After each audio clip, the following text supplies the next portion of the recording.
In the name of Allah, who is the most beneficial and the most merciful. Assalamu alaikum, dear student.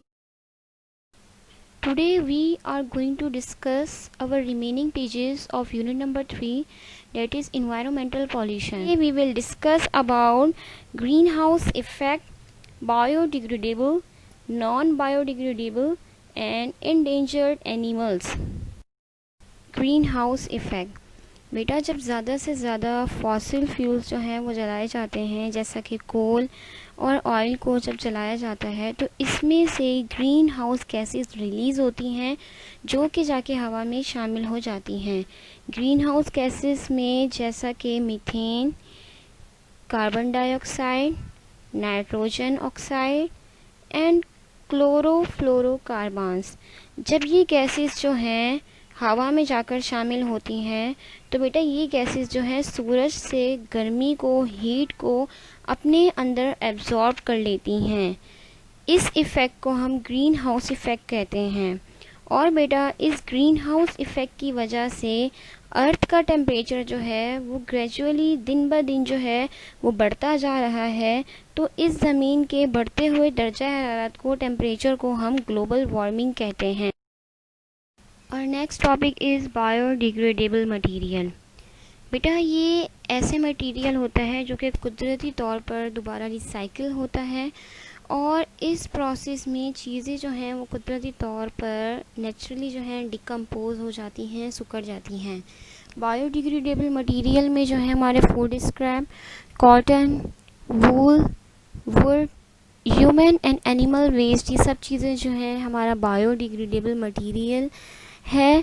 तो बेटा अब हम इस video में देखेंगे कि किस तरह से माइक्रो ऑर्गेनिजम्स जो हैं वो चीज़ों को डिकम्पोज करते हैं। देखिए बेटा, यहाँ पर हमने जो है कुछ वेस्ट बायोडिग्रेडेबल मटेरियल डाला और वक्त के साथ साथ ये आहिस्ता आहिस्ता माइक्रो ऑर्गेनिज्म ने डिकम्पोज कर लिया। और डिकम्पोज करने के बाद जो है अब आप यहाँ देख सकते हैं कि ये जो है ज़मीन के साथ डिज़ोल्व हो गए हैं, ज़मीन का हिस्सा बन गए हैं और ज़मीन को फर्टाइल बना दिया है। तो ये एक नेचुरल तरीका होता है, कुदरती तरीका होता है जिसमें जो है चीज़ें नेचुरली तौर पर डिकम्पोज होती हैं, सिकुड़ना शुरू होती हैं और ज़मीन के साथ हल हो जाती हैं। Number 2 is non biodegradable material, यानी वो मटेरियल जो कि नेचुरली तौर पर डिकम्पोज नहीं होता और एक लंबे अरसे तक ज़मीन पर ही मौजूद रहता है, उसे हम नॉन बायोडिग्रेडेबल मटेरियल कहते हैं।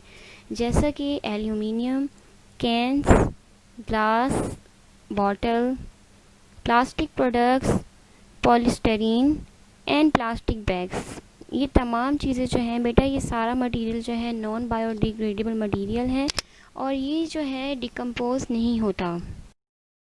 Impact of non biodegradable material, यानी बायोडिग्रेडेबल मटेरियल के क्या असरात हैं।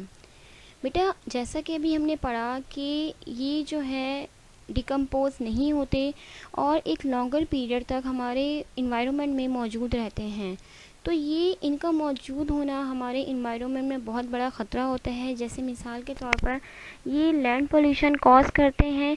जब हाई टेम्परेचर होता है तो बेटा प्लास्टिक बैग्स जो हैं वो मेल्ट होना शुरू हो जाते हैं और मेल्ट होने के बाद वो बहुत डेंजरस, बहुत ख़तरनाक गैसेस जो हैं वो रिलीज़ करते हैं जो कि लैंड पोल्यूशन और एयर पोल्यूशन का सबब बनती हैं।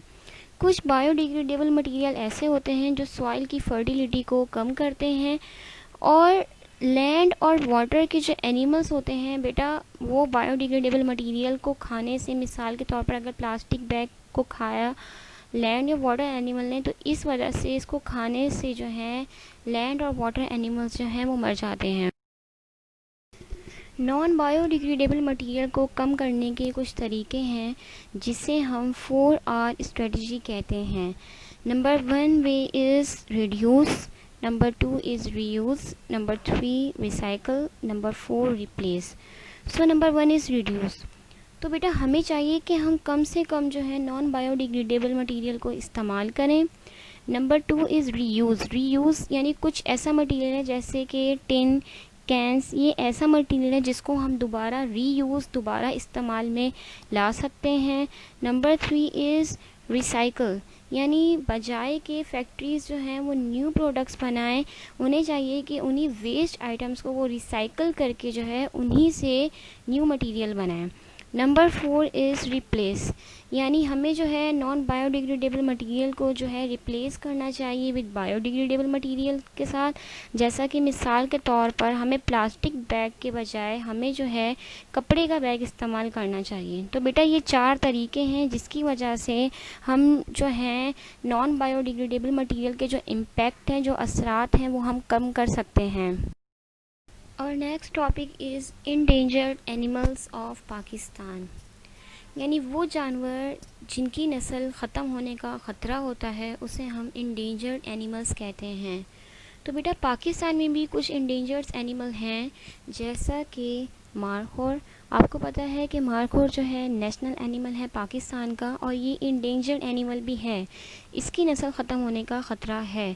Number 2 is snow leopard, number 3 Balochistan black bear, number 4 Marco Polo sheep, number 5 Siberian crane and number 6 fishing cat. ये ऐसे पाकिस्तान के एनिमल्स हैं जो कि इंडेंजर्ड हैं, इनको ख़तरा है कि इनकी नस्ल जो है वो ख़त्म हो जाएगी।